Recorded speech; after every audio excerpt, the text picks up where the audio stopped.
Welcome back to WION World is One. You're watching Speed News with me, Vidur Kathuria. Let's get started. US President Donald Trump warned the United Kingdom against getting into business with China, saying it would be very dangerous. During a film premiere at the Kennedy Center, Trump was asked about the UK pledging greater business cooperation with China. To this, Trump responded he thinks it's even more dangerous for Canada to get into business with China. His remarks come as British Prime Minister Keir Starmer and Canadian Prime Minister Mark Carney paid a visit to Beijing recently to boost bilateral ties.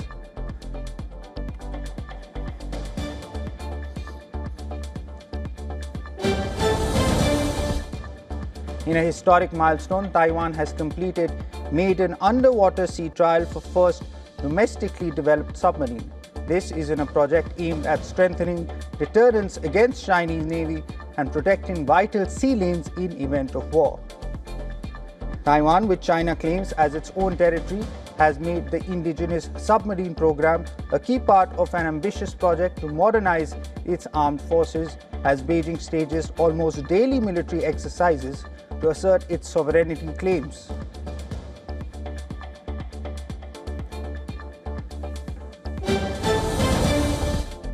Trump's border chief, Tom Homan, has said some federal agents could be withdrawn from Minneapolis after public backlash over shooting deaths of 2 Americans. However, Homan said he has maintained that immigration enforcement will continue in the wake of nationwide protests after ICE agents gunned down US citizens. Homan has promised to make the operation safer.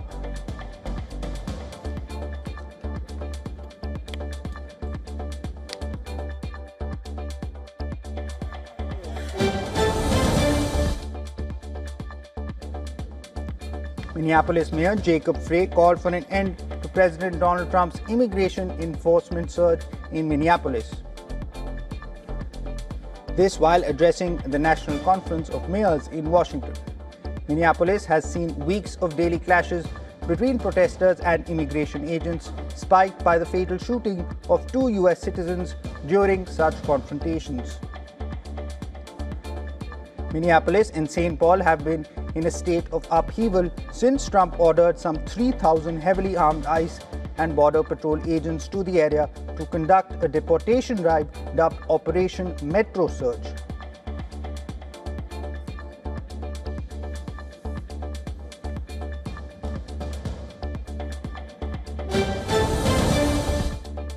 Democrats voted to block legislation to fund the Department of Homeland Security and several other agencies, threatening a partial government shutdown as they continue to negotiate with Republicans and the White House on new restrictions for President Donald Trump's surge of immigration enforcement. This as the country reels from the deaths of 2 protesters at the hands of federal agents in Minneapolis. Republicans and the White House have indicated they are open to separating the Homeland Security funding out of a larger spending bill and continuing it at current levels for short time. This while the debate of Democratic demands for the curbs on US Immigration and Customs Enforcement Agency.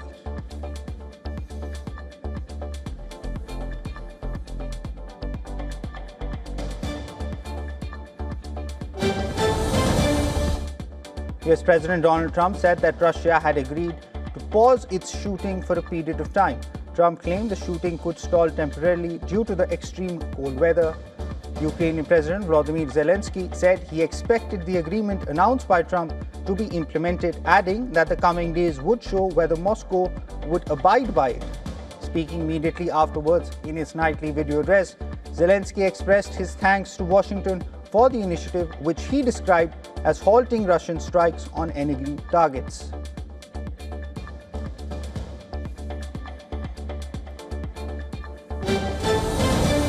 The US has said that the next phase towards ending the Israel-Hamas war is in motion. Speaking to reporters at a cabinet meeting, US President Donald Trump said that it appears that Hamas is prepared to give up its weapons, a move he suggested could mark a major breakthrough in efforts to stabilize a fragile ceasefire with Israel. However, a senior Hamas official refuted Trump's claims, saying that neither has Hamas agreed to disarm nor was the condition raised with them directly, Last week, US indicated it is fast moving towards the second phase of the plan, including rebuilding Gaza and establishing a new governance body.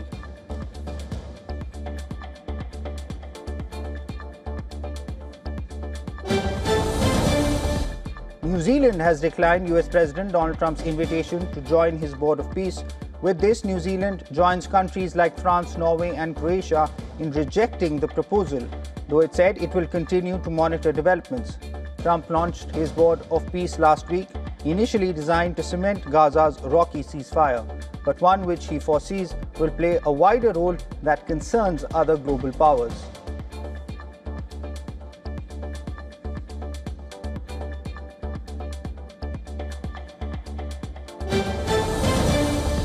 Niger's military ruler blamed the French, Benin and Ivory Coast presidents for sponsoring the attack on Niamey International Airport. He made this accusation without offering any evidence. Gunfire and loud explosions echoed around Niger's international airport in Niamey shortly before midnight in what two security sources described as a terrorist attack.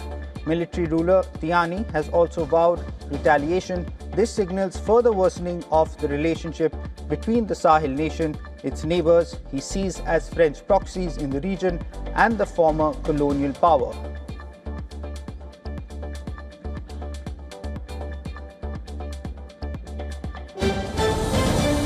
Direct flights between Bangladesh and Pakistan have resumed after 14 years. This comes amid growing bonhomie between the two nations, which have had an uneasy relationship since their split in 1971.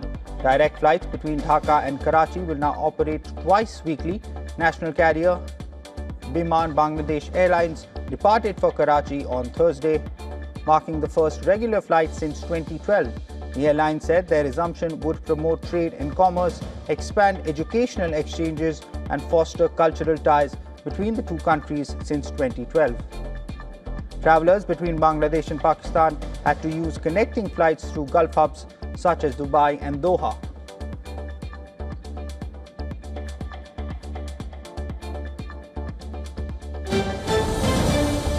Hundreds have attended Mass for victims of the train accident that took place in Spain's Andalusia. Spain is still recovering from the January 18th disaster near the village of Ademuz in southern Spain that caused one of the highest death tolls from a train crash in European history. Relatives of the 45 people who died in last week's train crash are demanding for justice and accountability of the mishap.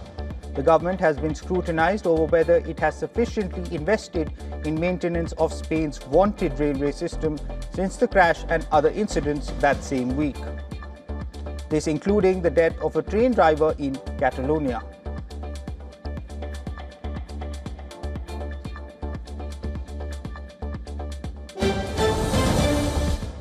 The historic Alexandria tramway prepares to shut ahead of a contested overhaul. The blue and white tram carriages in Egypt's second city date back to 1860 and started moving in 1863. They moved along century-and-a-half-old line next week. Authorities are starting a sweeping renovation aimed at replacing the nearly 14-kilometer line's trams with a digitally controlled light rail system. This is one of the latest projects in a broader push to revamp Egypt's road and rail networks under President Abdel Al-Fattah.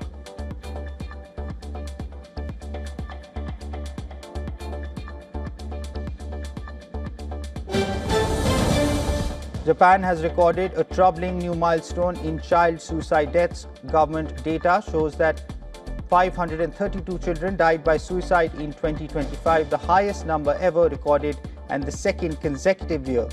The figure has reached a historic high. The rise comes despite an overall decline in suicides nationwide, with Japan's total suicide toll falling to its lowest level in more than 4 decades. The Minister for Children's Policy, Hitoshi Kikawada, said the situation represents a serious challenge that society as a whole must confront. Experts say the figures are particularly alarming.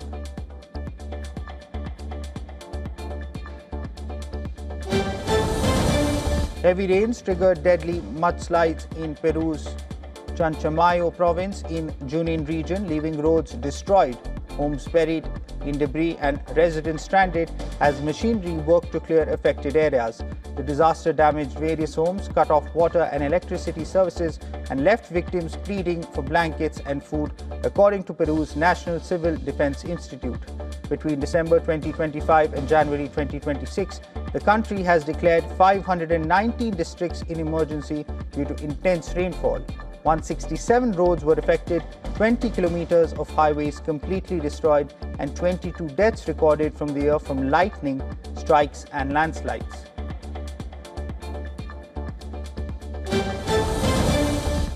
Moscow set its third meteorological record in a month, with 14 millimeters of precipitation falling in one day, surpassing the previous record for that day set in 1977. Over the 2 days, 27 millimeters of precipitation fell in the capital, which is more than half of the monthly norm. According to Russia's main weather bureau, since the beginning of January, 76.2 mm of precipitation has been recorded. Meteorologists say the snow depth in the capital has exceeded 60 centimeters, but people in the streets of Moscow seemed unfazed by the weather, with many seeming to be enjoying it.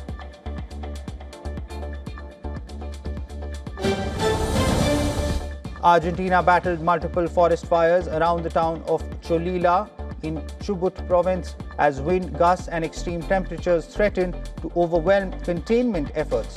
This also prompted the national government to announce an emergency declaration. The Provincial Fire Management Service has reportedly warned that weather conditions in the coming hours could breach containment perimeters in key sectors. Emergency officials said rapidly shifting winds forced firefighters to relocate and retreat when gusts changed direction, within hours putting crews at risk. The region faced a yellow alert for temperatures up to 36 degrees Celsius and extreme drought, while low visibility from smoke affected operation.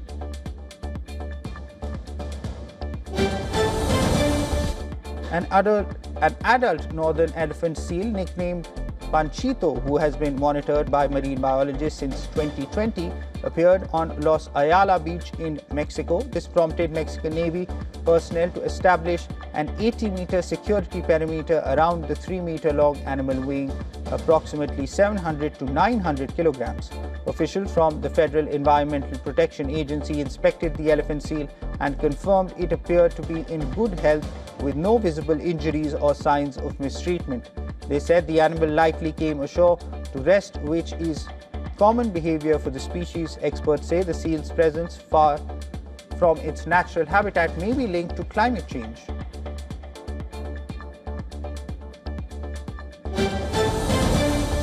Asian markets traded mixed after US President Donald Trump said he will announce his choice for the next Federal Reserve chair on Friday, adding uncertainty for global investors. Trump said the 5-month search to replace current chair Jerome Powell is nearing its end following a selection process that began in September. South Korean stocks led gains, with the Kospi up more than 1% and the Kosdaq also higher. Japan's Nikkei in topics both posted modest advances, while Australia's ASX 200 edged up. In contrast, Chinese markets were weaker. Hong Kong's Hang Seng slipped more than 0.7%, and mainland China's CSI 300 also declined as investors weighed the potential implications of a leadership change at the US Central Bank.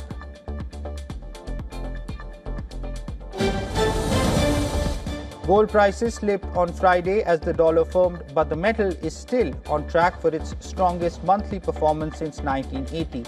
Spot gold fell nearly 1% after hitting a fresh record above $5,590, yet prices are up more than 24% in January, marking a 6th straight monthly gain as investors seek safety amid geopolitical and economic uncertainty. Silver eased slightly after a record high but remains up more than 60% this month, on course for its best ever monthly rise. Support for precious metals has come from steady safe haven demand, strong investment flows, and expectations that US interest rates will stay higher for longer.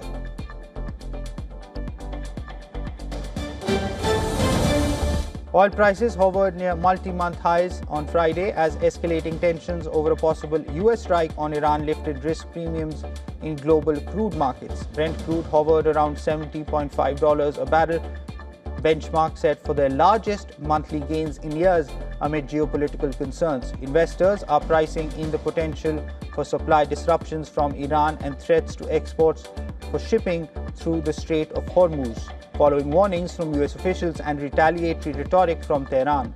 Talks involving US, Israeli and Saudi officials continue, but no military decision has been made.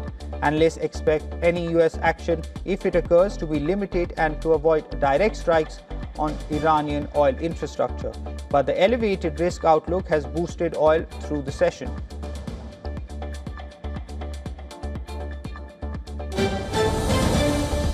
The US dollar eased against major currencies on Thursday as investors remain nervous about US economic and trade policy, despite some support from a mildly hawkish Federal Reserve. The greenback slipped against the yen and the euro, though it stayed above recent multi-year lows after last week's sharp sell-off. Markets remain wary amid tariff uncertainty, mixed signals from the White House on the dollar, and expectations around future Fed leadership. The Fed's decision to hold rates steady and signs of a resilient US economy offered limited relief, even as President Donald Trump renewed calls for much lower interest rates. The euro strength has put it back on the European Central Bank's radar, while the softer dollar has given the yen some breathing room amid talk of possible intervention.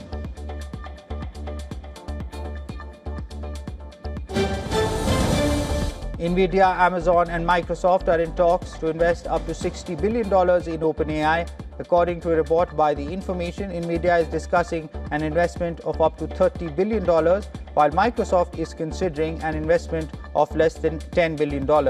And Amazon may invest more than $20 billion as a new backer. The report says OpenAI is close to receiving investment commitments from these tech giants as talks move towards formal term sheets. Amazon investment may also depend on separate negotiations, including cloud partnerships and commercial deals to sell OpenAI products.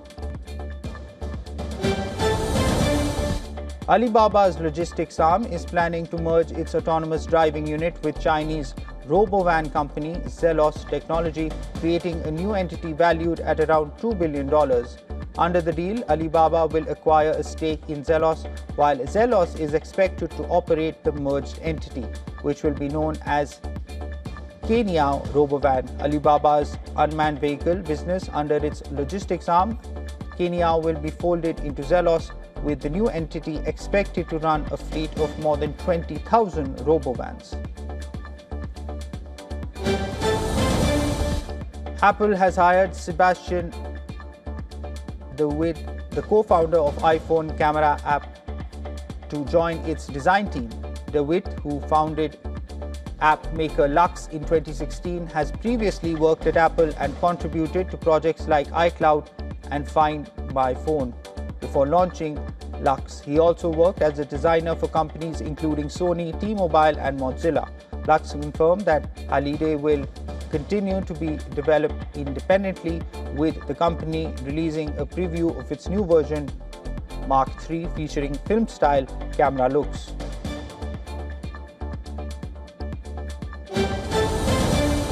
An all-round show from Saim Ayub helped Pakistan beat Australia by 22 runs in the first T20I of the three-match series.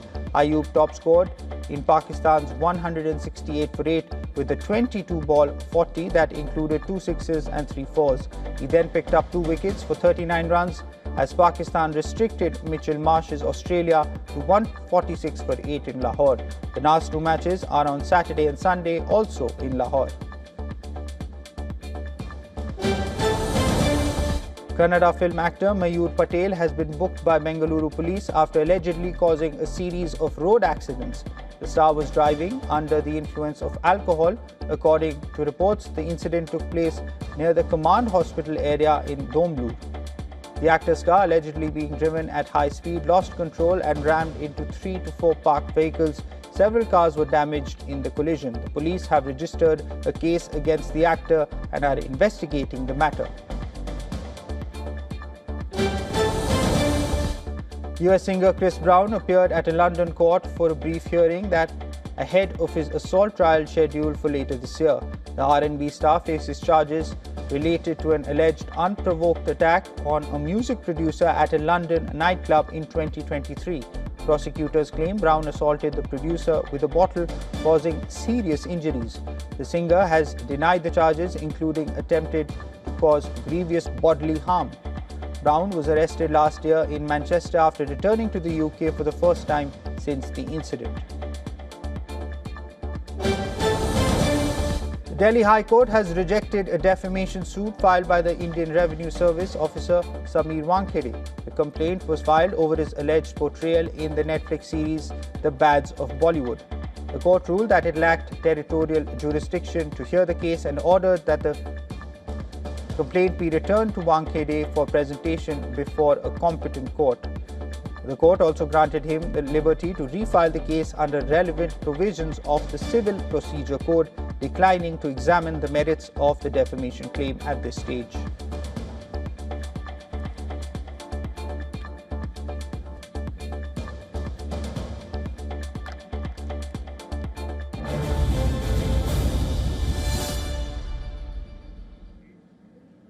That's it on this edition of Speed News. News and updates will continue on the other side of this short break. Keep watching WION World is One.